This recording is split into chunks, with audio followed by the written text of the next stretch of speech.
ముఖ్యమంత్రిగానే ఈ హౌస్కు వస్తాను తప్ప అదర్వైజ్ అవసరం లేదు. ఇది ఒక గౌరవ సభ కాదు. ఇలాంటి గౌరవ సభలో నేనుండనని మరొక్కసారి చెప్తూ మీకు నమస్కారం. ప్రజలకు విజ్ఞప్తి చేస్తున్నా, నా అవమానం మీరు అందరూ అర్థం చేసుకొని నిండు మనసుతో ఆశీర్వదించాలని కోరుతూ ఈ సభ నుంచి వాకౌట్ చేస్తున్నానని చెప్పి వాకౌట్ చేసి బయట ప్రెస్ కాన్ఫరెన్స్ పెట్టాను. ఎందుకు ఈ విషయం చెప్తున్నానంటే, నా జీవితంలో ఇది 9వసారి నేను ఎమ్మెల్యే. ఈ రాష్ట్రంలో తెలుగు జాతిలో నాకు వచ్చిన అవకాశాలు ఏ నాయకుడికి రాలేదు.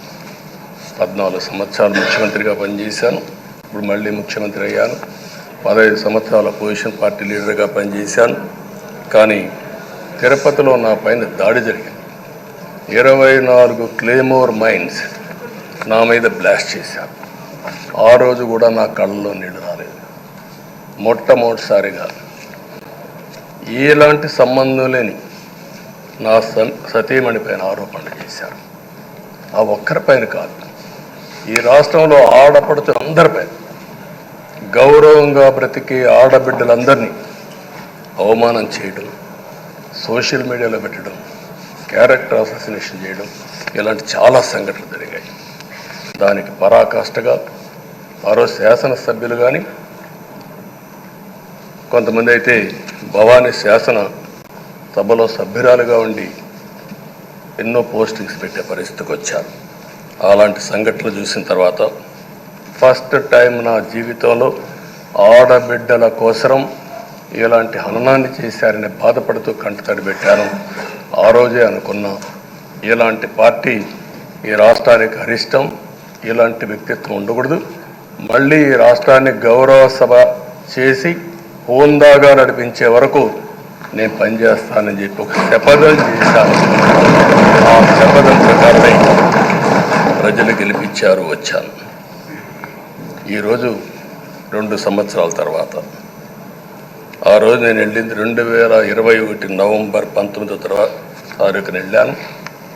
నిన్న మీ అందరి ఆశీస్సులతో, ప్రజలందరి యొక్క ఆమోదంతో ఈ సభలోకి ఎంటర్ అయ్యాం. నాకు జరిగిన అవమానం కానీ, ఆడబిడ్డలకు జరిగిన అవమానం కానీ భవిష్యత్తులో ఎవరికీ జరగకుండా కాపాడే బాధ్యత ఈ అసెంబ్లీ తీసుకోవాలని అందరినీ కోరుకుంటున్నాను.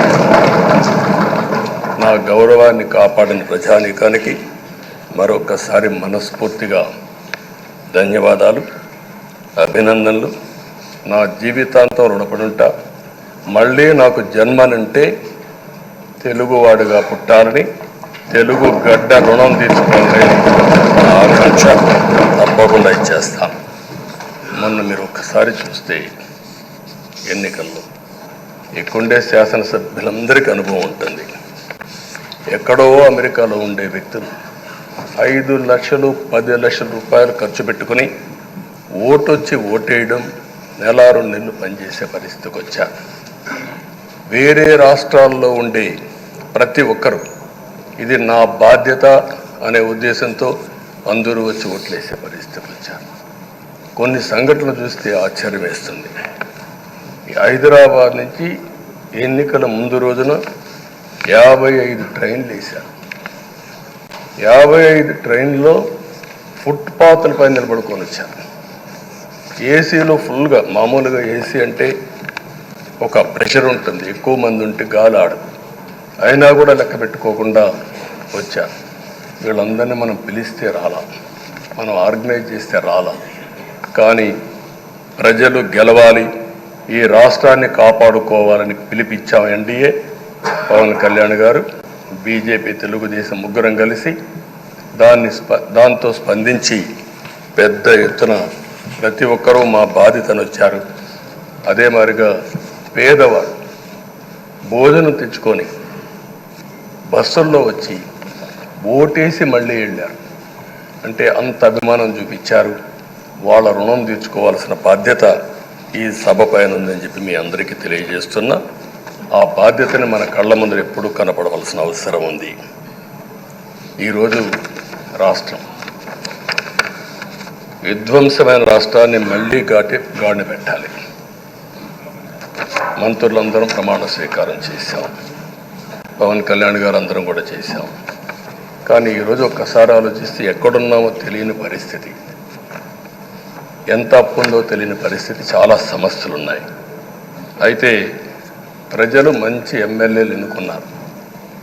నేను కానీ, పవన్ కళ్యాణ్ గారు కానీ, బీజేపీ కానీ, అగ్రనాయకత్వం అందరం కూడా, నరేంద్ర మోడీ గారితో సహా ఇంకొక పక్క అమిత్ షా గారు అందరం కూడా మీటింగ్లు పెట్టినప్పుడు చాలా స్పష్టంగా హామీలు ఇచ్చాం.